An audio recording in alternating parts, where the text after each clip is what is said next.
Assalamualaikum warahmatullahi wabarakatuh.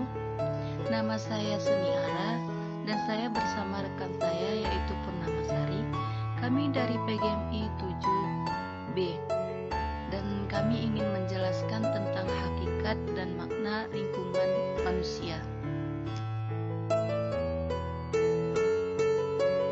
Hakikat dan makna lingkungan manusia.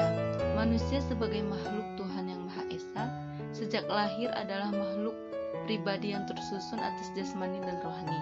Ia memiliki akal budi dan hendak, apa yang pada awalnya merupakan suatu potensi yang harus berkembang terus-menerus untuk menjadi pribadi yang sempurna dan mencapai tujuan hidup yang lebih baik.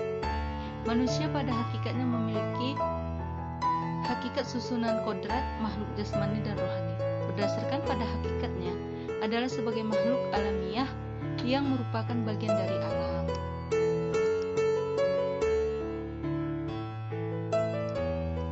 Lingkungan merupakan secara benda dan kondisi yang ada dalam ruang yang kita tempati yang dapat mempengaruhi kehidupan manusia. Sedangkan menurut Menanjat dan Saputro dikatakan bahwa lingkungan hidup merupakan semua benda dan kondisi termasuk lingkungan manusia dan perbuatan yang terdapat dalam ruang tempat manusia berada dan mempengaruhi serta berkaitan dengan kesejahteraan manusia dan jasad hidup yang lain. Lingkungan amat penting bagi kehidupan manusia. Segala yang ada pada lingkungan dapat dimanfaatkan oleh manusia untuk mencukupi kebutuhan hidup manusia. Karena lingkungan memiliki daya dukung, yaitu kemampuan lingkungan untuk mendukung kehidupan manusia dan makhluk sosial atau makhluk hidup lainnya. Jadi, warga atau masyarakat dapat berperan serta dalam mengelola lingkungan hidup. Kesempatan berperan serta dapat dilakukan melalui cara sebagai berikut. Yang pertama, meningkatkan kemandirian, keberdayaan masyarakat, dan kemitraan. Menumbuh kembangkan kemampuan dan keloporan masyarakat.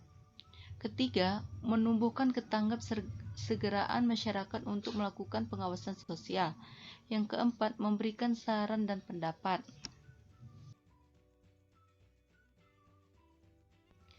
Pandangan Al-Quran yang berkaitan dengan hakikat dan makna lingkungan manusia. Manusia dalam pandangan Al-Quran, manusia sebagai makhluk yang berdimensional memiliki kedudukan yang sangat mulia. Tetapi sebelum membahas tentang kedudukan, perlu diketahui tentang esensi dan eksistensi manusia. Manusia memiliki eksistensi dalam hidupnya sebagai khalifah utusan Allah di muka bumi. Manusia memiliki kedudukan sebagai hamba Allah yang memiliki nilai-nilai kebutuhan yang tertaman sebagai penjalan amanah Allah di muka bumi. Manusia dengan manusia lain memiliki kolerasi yang seimbang dan saling bekerja sama dalam rangka memakmurkan bumi. Manusia dengan alam sekitar merupakan sarana untuk meningkatkan pengetahuan dan rasa syukur kita kepada Tuhan, dan bertugas menjadikan alam sebagai subjek dalam rangka mendekatkan diri kepada Tuhan. Manusia sebagai khalifah di muka bumi. Coba perhatikan dialog antara Allah dengan para malaikat ketika hendak menciptakan manusia yang pertama, yaitu Nabi Adam alaihi salam, yang diabadikan Allah dalam surah Al-Baqarah ayat 30, yang artinya, ingatlah ketika Tuhanmu berfirman kepada para malaikat, sesungguhnya aku hendak menjadikan seorang khalifah di muka bumi. Mereka berkata, mengapa engkau hendak menjadikan khalifah di bumi itu orang yang akan membuat kerusakan padanya dan menumpahkan darah? Padahal kami senantiasa bertasbih dan memuji engkau dan mensucikan engkau. Tuhan berfirman, sesungguhnya aku mengetahui apa yang tidak kamu ketahui. Pandangan hadis tentang hakikat dan makna lingkungan manusia. Penanaman pohon dan penghijauan. Salah satu konsep pelestarian lingkungan dalam Islam adalah perhatian akan penghijauan dengan cara menanam dan bertani. Nabi Muhammad SAW menggolongkan orang yang menanam pohon sebagai sedekah.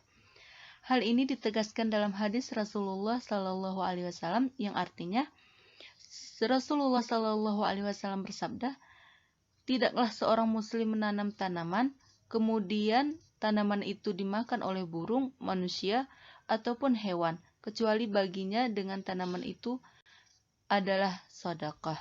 Hadis riwayat Al-Bukhari dan Muslim dari Anas.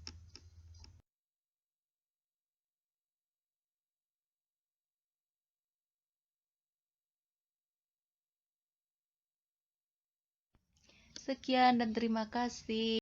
Sampai di sini perjumpaan kita. Thank you. Assalamualaikum warahmatullahi wabarakatuh.